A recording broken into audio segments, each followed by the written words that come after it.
This week's episode was supposed to be just about installing a vulnerability scanner and taking it for a test drive so you can understand how that works.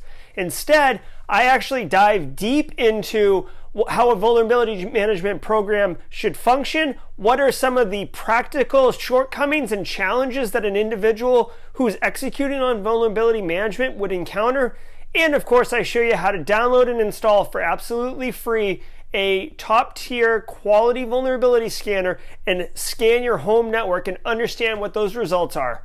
Coming up.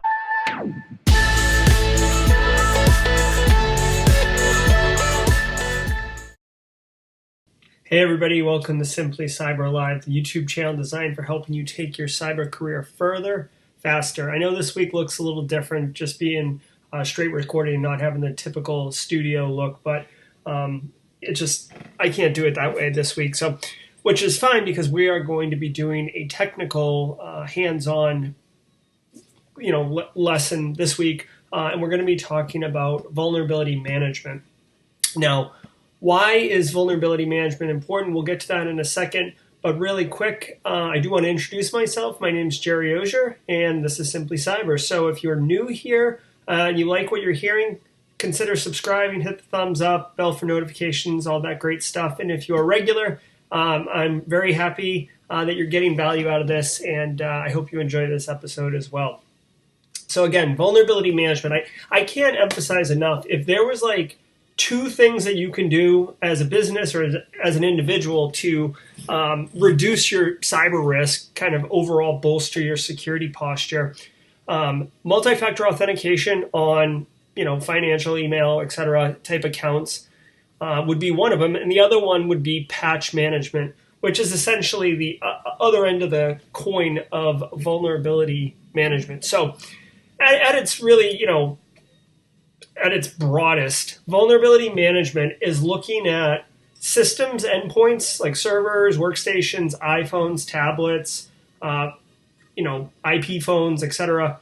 And two things. One, as security researchers and threat actors discover vulnerabilities in those devices, the vendors will push out patches to close those vulnerabilities. Or the device can be misconfigured. So, for example, running Telnet, a classic unencrypted protocol that allows credentials to go across in clear text and be sniffed and stuff like that. So, even though having Telnet isn't a quote unquote vulnerability, I guess it kind of is a vulnerability, but you wouldn't patch for it, right? You would configure the system to not be running Telnet, because in some instances Telnet is needed or is appropriate, and then you have to come up with other ways to control it. But so this is at the crux of vulnerability management, and it seems seemingly easy if you think about it. So there's patches available, apply the patches. Well, in reality and in practice, and if you actually have worked in the industry around vulnerability management, then you know exactly where I'm going, is that sometimes it's a mission-critical app or a mission-critical system, and they can't, like IT operations or the business won't bring it down in order to patch it. And if they do bring it down, like let's just say it's like a mission-critical, it's a manufacturing plant, and they need to pump out 30,000 units, widgets, cogs, every day, and the system can only sustain being down for 10 minutes a week. Well, if a new feature or function comes out that they need, they're going to use that 10 minutes to put that in, not patch the system. And this is just reality. Sometimes the systems are non-supported software, right? So Windows XP is end of life. It's not supported by Microsoft anymore. Yet in some situations, it could still be in your enterprise, right? Like you see it in healthcare quite a bit, where like an FDA-approved device is running Windows XP, and the vendor, is selling it. And there's two things going on. One, that system costs a lot of money, and the hospital or the physician's practice or whatever doesn't want to sink additional resource and capital into purchasing a newer system simply because the security guy said, hey, that thing's end of life. Also, on the other side, biomedical devices need to get FDA certified, right? So the FDA said that you can patch the systems, but if you upgrade the operating system, that's a significant change. It would require recertification, which takes time, it takes money, it's an investment by the medical device manufacturer. So I think you're beginning to see that there are challenges into actually doing vulnerability management. Like, it's not as simple as just patch, just patch, just patch. So now you understand why it's a thing and how it's done, but how do you know, right? I mean, you can't realistically go to every computer in the environment and sit down and, bring up a command console, look at all the application software, look at what version the OS is. Like, that's just unrealistic, and you're not going to get misconfigurations, right? So they make these systems called vulnerability scanners. Now, I do want to stop for a second and point out that on this show, I don't endorse nor, insult or whatever vendors and vendor products. That's not what this Simply Cyber is about. It's about really communicating knowledge. So we're going to be using Nessus vulnerability scanner today. I don't have an opinion. I do have an opinion, but I'm not going to share it one way or the other about Nessus. The reason we're going to be using Nessus is because it's free and it works for this exercise. But there are other ones, right? So some of the bigger players are like Qualys. Rapid7 has a scanner. Google actually just released a few days ago an open source one called Tsunami, so you might want to check that out. I was actually playing with that. I didn't really care for the front end or lack of front end, but anyways, so you're gonna go to Nessus, and I'll put the link in the show notes below. But you can download their Nessus Essential a client, right? Which basically gives you access to the Nessus client. We're not talking about Tenable now, right? So Tenable is the company and Nessus is the product. And there's if you're going to have multiple scanners across an enterprise, you get into stuff, but that's not what we're doing here. We're just talking about vulnerability management. So you can download Nessus Essentials. You'll have to get a registration code. So when you put in that registration code and hit register, they'll send you an email, right? You can see here, Nessus Essentials. They'll send you this email. So this email will come, it'll have your activation code and a link to download Nessus. So I'm running Mac OS X, so I downloaded a DMG file, and I went ahead and ran it and installed it. So when you install it, you'll initially get presented with this, give me your activation code before it installs. I will say, get a cup of coffee or go for a walk, or don't expect it to be quick.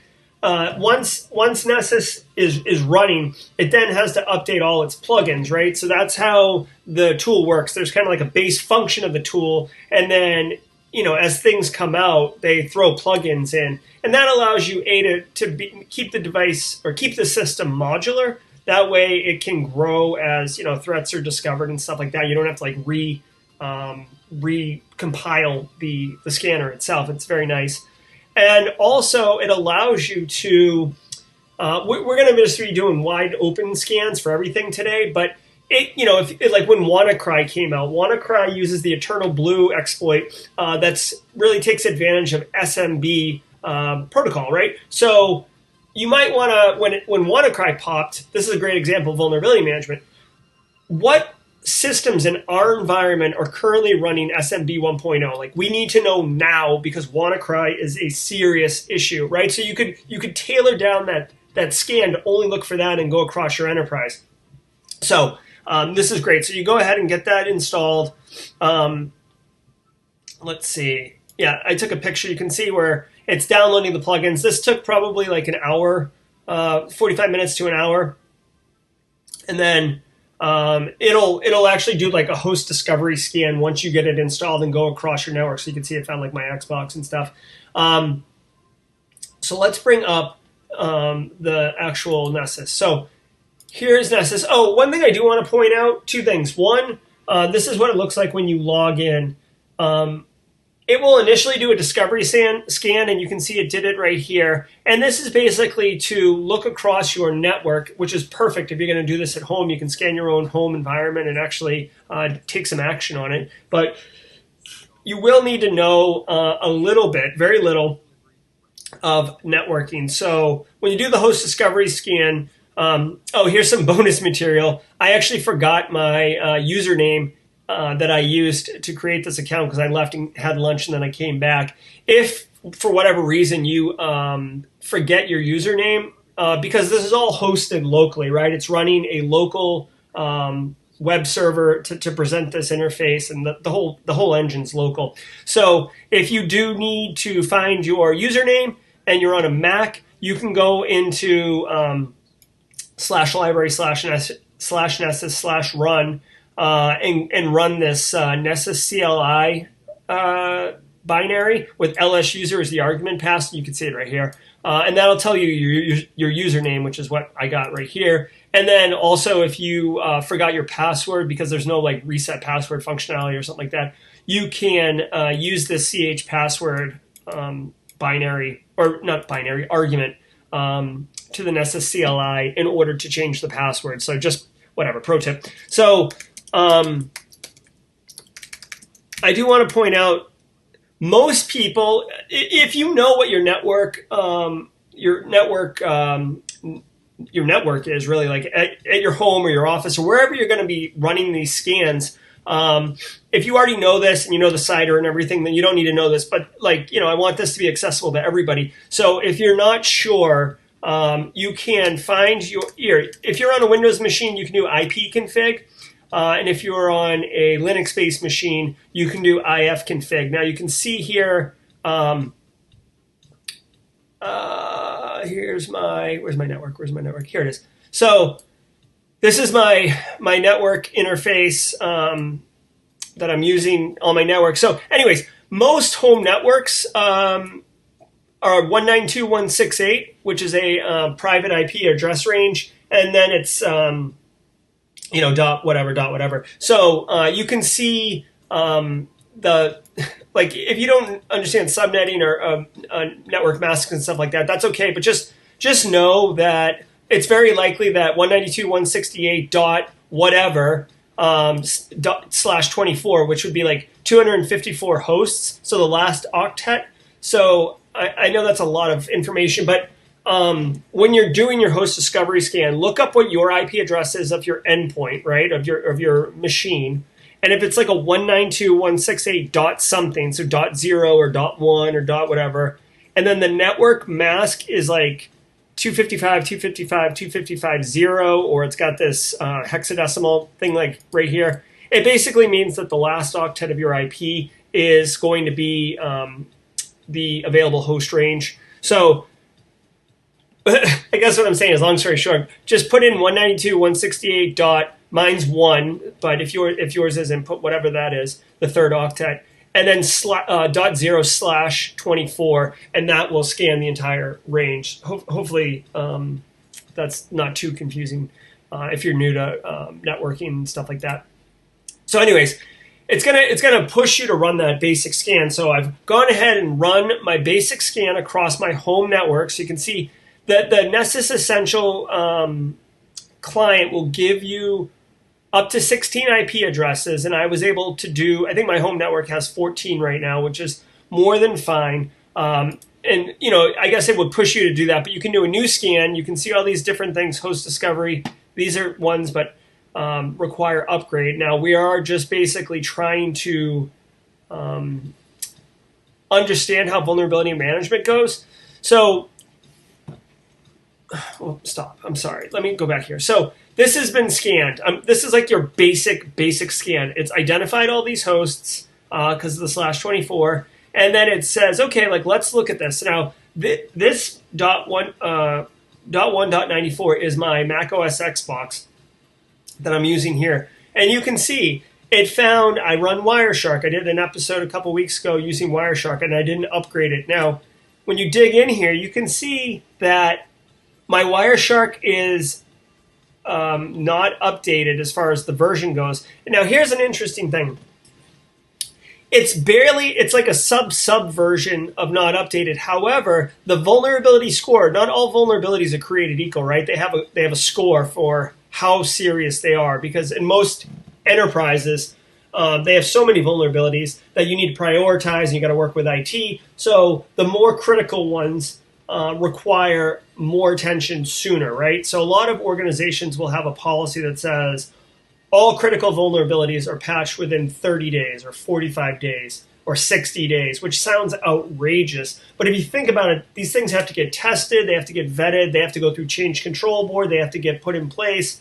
We have to have rollback plans. So it's not really that ridiculous if you think about it. But you can dig into like what this Wireshark one is. With the Nessus scanner, you can click on it and it actually gives you a description of the vulnerability. Normally you would have to like Google like what's up with version 3.2 sub, before 3.2.2 to see like what the problem was. Nessus has done something nice here where they kind of provide it. They do have the vulnerability information on when the patch was published and stuff, and the risk factor. Now, I will show you like where does this score come from? Does this come from Nessus? Like, does Nessus score this one way, like high, and Qualys might score it low, or how do you decide that?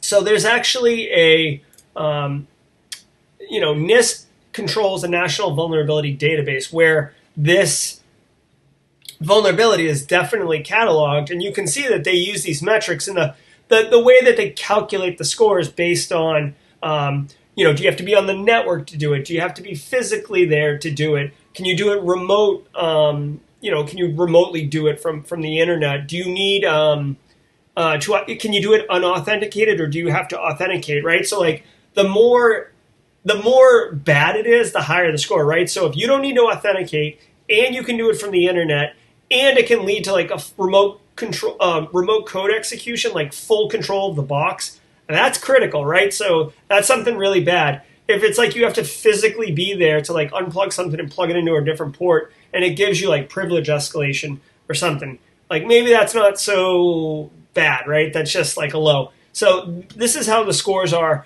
for those vulnerabilities. So going back in, by the way, I had to use Safari to run Nessus because I use Chrome for everything, but Chrome wouldn't let me run it because it uses a self-signed certificate. Nessus does. So anyways, another like lesson learned. So going back into your vulnerability group, again, I'm just looking at this. The interesting thing is that they've taken all the Wiresharks and like grouped them together, which is fine. So I would update Wireshark. Anyways, you can see this is just on my Mac OS X box, right? This would have taken me a while to figure out if I try to do each one manually, but I got SSL certificate issues. Click in there, it tells you, how it pulled it up, where it got it from. Oh, this is a false positive. Yet another thing in vulnerability management, right? So this is a self-signed certificate for my local instance of Nessus. And yes, it cannot be trusted, but it's a true positive, but it's like a false positive because it's not an actual risk. I'm well aware that this is a bogus certificate that can't be trusted, but I'm running it on a local instance, so there's really no risk to me there. So, okay, so you can see all these other things. They're informational. It's just to make you aware, like, sometimes end users will install software that they're not authorized to run on their computers, and you wouldn't know about it because they're never going to tell you because they just want to use it. But if you run these scans, you can see that Zoom, for example, Zoom is like huge right now, but maybe your organization doesn't approve of Zoom. You could run this and narrowly have it check to see if Zoom's installed. You could, kind of use this technique to aggregate basically what's installed on what. So that's just the Mac OS X. So going to scans now, you can see it's more than just like, your basic garden variety. What are my vulnerabilities across my network, right? So you can run those really specific ones like shell shock, right? So this was like a known vulnerability that got its own, graphic and its own like prestige within the media and stuff like that. But you can run just for this for your environment. WannaCry again. Sometimes you'll see like PCI, like here's a PCI. If you have like an actual compliance standard like PCI or HIPAA, like you can have the vulnerability management scanner kind of complement your organization's effectiveness in attesting and proving that you are actually compliant with those standards. So that's pretty good. So I recommend you give it a shot. You can, again, you're going to get pushed to it, but you can run, new scan, go into the scan. Credentials, so let's see. Yeah, so, if a scanner can't log into the box, then it's going to see as like an unauthenticated user, and it can only scan so well, right? It's not like it has carte blanche to just go across the whole system and fully understand. So you can add credentials, and oftentimes organizations may use a service account. Excuse me. Organizations could use a service account that's just used for vulnerability scanning of the tool. That way, if you see it show up on the network, you know what it is. Excuse me. So plugins, as I mentioned before, I've got them all enabled. But basically, you can turn off plugins. You can have special configured scans. Have like a PCI one just for quarter and have it run automatically quarterly. Like right now in the news, there's like a big F5, big IP vulnerability that's getting a lot of press. You could scan your network to see if you actually have that installed. So instead of like messaging the networking team or messaging the infrastructure team and asking them, do you run this hardware? You can use a vulnerability scanner to basically inventory the environment and find out.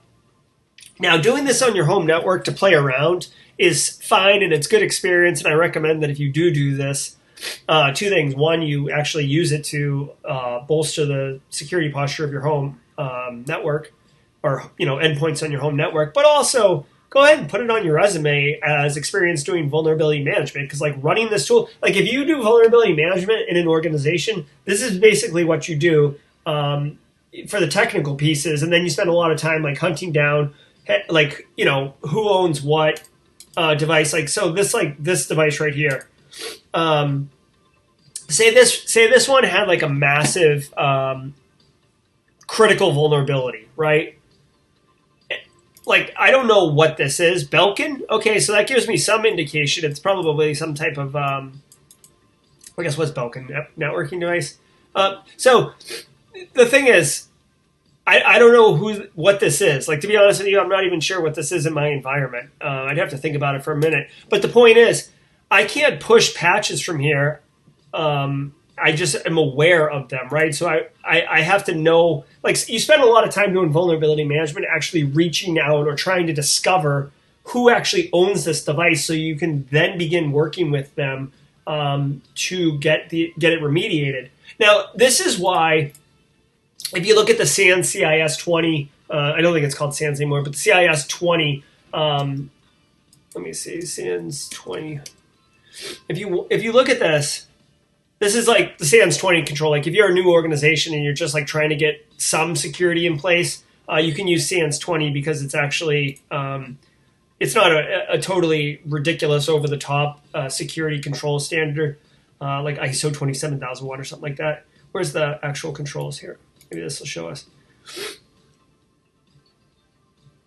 Loading.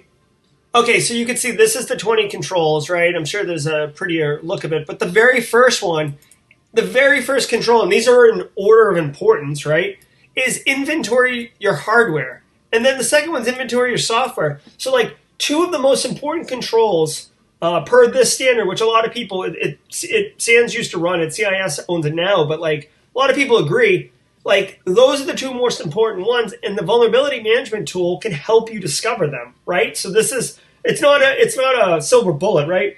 It's not going to see everything, and it might misidentify certain things, but it can certainly help you find things and really get that visibility, get that transparency of your network and the endpoints within it. Now, you'll notice the third one is vulnerability management. So just to, emphasize and support the point I'm making here is that the tool in the vulnerability management process are three of the most important controls according to an industry accepted standard. Okay, so this is why it's so important and why I wanted to talk about it today. One other thing, as a word of caution and a word of reality, vulnerability scanners can sometimes be noisy and knock things off the network. That's what the term is, knock it off the network, or it'll have like a printer like spray out a bunch of paper and stuff like that. So just be aware, my home network is my domain, so I don't have a problem scanning it, and I've authorized myself. But don't jump on your neighbor's network and scan it. I mean, you could. I mean, the chances are low that something bad would happen. But don't fire this up at work and just start scanning stuff, because you could cause damage, especially in a healthcare environment, if that's where you are, because there's a lot of like really healthcare and probably research labs. There's a lot of like precise machines that do very specific things, and they should be resilient to a vulnerability scan, but they're not always. So you don't want to be on the receiving end of a chastisement, a sanction, or even something even worse by accidentally scanning and knocking something over. So anyways, I hope you enjoyed it. I really did this week, and thank you for your time. And until next time, stay secure.